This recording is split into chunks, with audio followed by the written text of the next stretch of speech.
Hey everyone, it's Zeta. I'm back again real quick this evening because, well, they've gone off and released the previews for the new update, and I gotta say I'm pretty excited about that. I want to do just a quick theory craft here about some of the information that they have for 2.3 as well as the banner that is coming out. It was a bit of a surprise, as usually was around the time when they'd put out the new the themed banner, the seasonal banner. But what we have here is the Exalt banner, the branded king, where the big deal is Crom, Exalt, Knight, Morgan, Last from Afar, and Morgan, Lad from Afar. So we'll go through that in a little bit here. But what's coming out for the 2.3 update, if you don't know yet, is the rival domains, which are going to be big battles, 20 units, and you got to go play Capture the Hill across a couple different areas where you have camps to capture and fortresses to capture, and most likely boss tier opponents sitting on top of the fortress.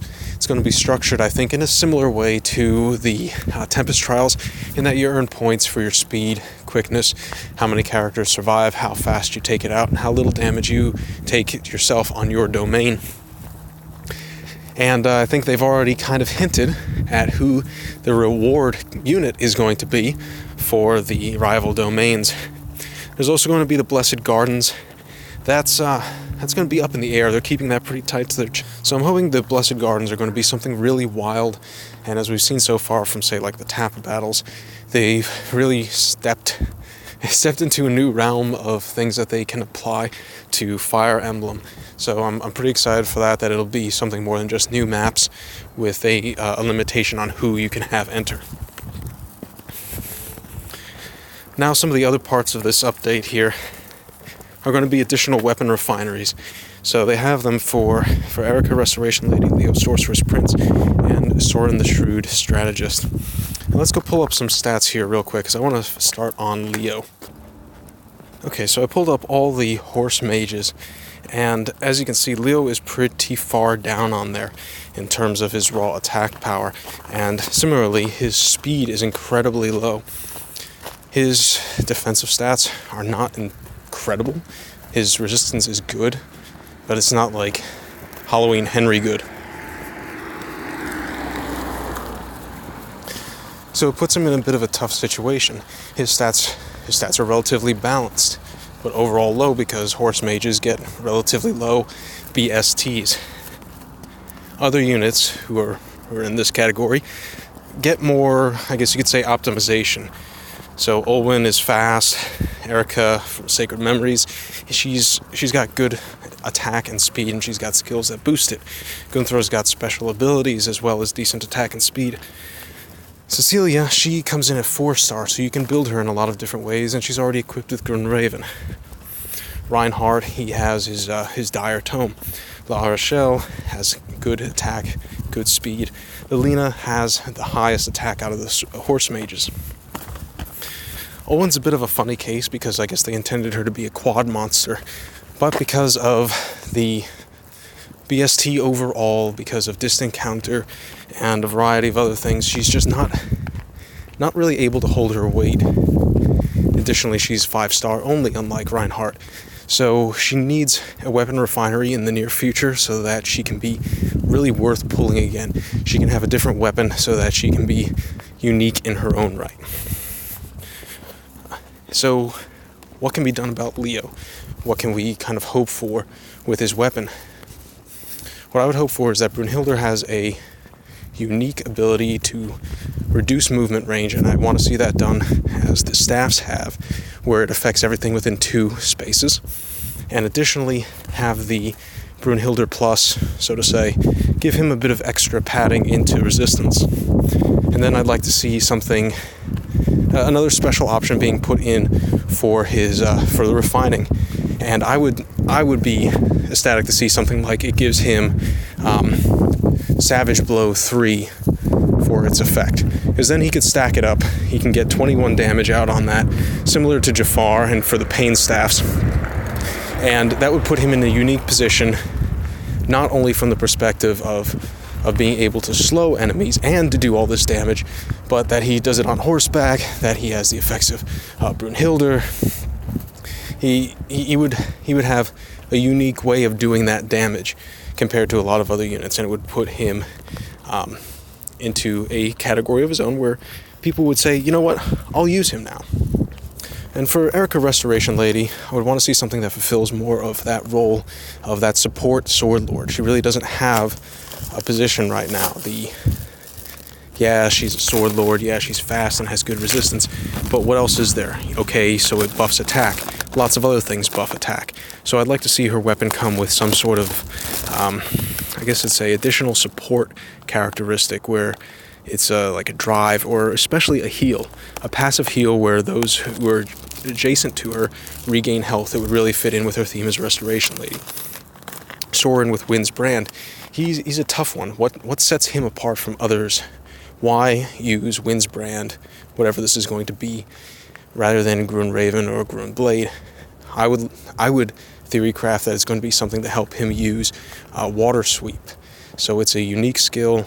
It's not really used in many builds because it does have some limitations. It means he gets no follow-up, but neither does the enemy. They're denied, I think, all their attacks. Wind Sweep is the opposite one for melee. Water Sweep works on mages and such. So for his Wind's brand, if that had an ability like Wind Sweep, then he would be able to run both of those simultaneously. No one gets a counter attack on his initiation, so that would put him in a very unique position, make him stand out from the crowd and worth using. So let's look at the new video here, and I'll go over Branded King real quick.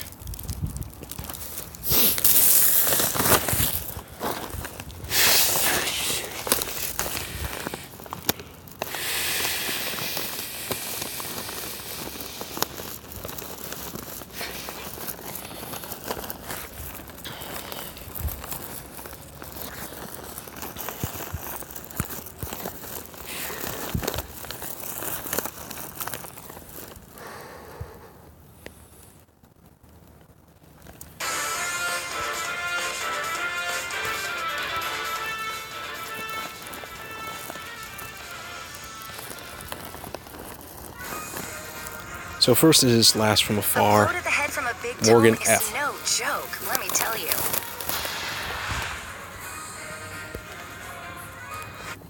So she comes with the new tome, Blar Serpent. So it has the built-in distant defense, which is really good, and as you can see, it's inheritable, so it could be used on many different units. So say you put this on Oliver, make him exceptionally tanky. Give him Mirror Stance 2, again, exceptionally tanky, but on the enemy phase.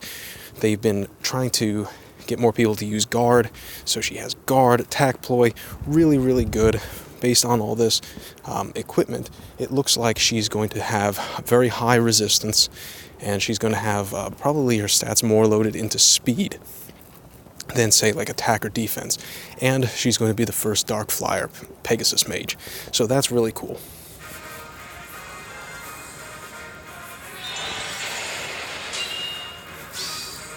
Wait till you see this. And she's got a springy snake, so that's pretty cool. Lad from Afar. This is like Evil Morgan. Grima's Truth is really amazing. Gives a speed and attack debuff to all enemies within 2 spaces, and a speed and attack buff to all allies within 2 spaces. I would love to put him with Fell Robin and have this, evil father-son demon dragon duo here. He's going to be more into the attack and defenses, plural range, I think, as far as stats are concerned, because he's got spur, defense, and resistance. He has the dull range skill. It's a bigger version of the skill that's been attached to many weapons recently, where it nullifies, say, magic or cavalry or something else's bonuses from skills like Fortify Rally. If this is inheritable, it will be huge. So other units who are meant to soak damage can now nullify these sorts of bonuses.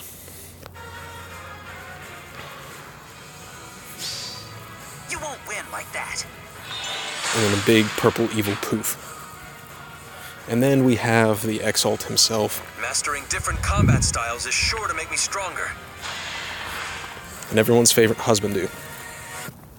So, with the Sealed Falchion, it's huge buffs to him every time he's below 100% health. So that's very easy to do. I think it's like they don't want to just bump everybody's BST, especially when they're cavalry and supposed to have lower. So they gave him this awesome skill. And if you notice, there's that gray circle there. So that's the colorless dragons that they were talking about. I thought I saw this, oh yeah, here's a little hint they were dropping, and then they call it out in the news bulletin, so it didn't seem as special. But he's got Aether to help restore his health, Fury to drop it down so he stays in this weird little mid-space between less than 100% health. And then he's got Chill Defense, finds a guy with the highest defense and knocks it down, kind of like a creepy Celica, and Sword Valor, so you can put whatever you want on that. Now, would I pull from this? I'll take my free redeem and go for reds and blues. Spend it on whatever reds and blues I have. But I probably won't go back for more. At least not right yet. I want to see what else comes through on the banners and see if there's something else to spend my event orbs. Oh, and check out that guy with the pink hair over there. I think that was Jerome, Cersei's son. I don't remember him too much from the game. I mean, when I had my playthrough of Awakening, Libra was his father, so I don't know if that's a ooh, poor Cersei, or an ooh, poor Libra moment for that sort of pairing. But Jerome is here. He's probably going to be pretty tanky, I guess, something like his mother. But I expect he's going to be the reward unit for the rival domains event. So let's keep a watch out for that and see if I'm right on it. All in all, I think it's going to be pretty fun. Those are really good units, I think, because Morgan F has great skills for defensive-oriented blue mages to inherit upon, or to use as a magic soak tank for flyer emblems. I have very offensive-minded flyer emblem, so she really doesn't quite fit in there, and I have strong blue ones for that anyway, for offensive flyer emblem. So I don't really feel a big urge for that. I have Sigurd, so Exalt Crom is like, yeah, he'd be great, but I already have him, so it's, am I going to spend or not? But Morgan M, that tome of his is something that I'd like to get. So I'm going to have fingers crossed for when I go after that, and I'll go back for him if I'm not enamored, so to speak, with if the seasonal banner comes up in the near future. While this is still going on here, let's see.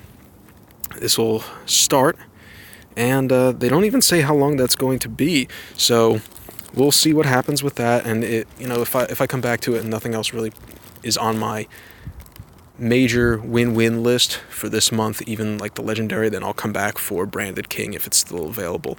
If not, I'll hold on to it for a seasonal or for the legendary. And so I hope this has been a little bit helpful to point out a few things, to give some advice, and maybe some ideas, brief, for the Branded King units to help you with your own pulls. This will be Zeta signing out, and let's look forward to what's dropping tomorrow. Yeehaw!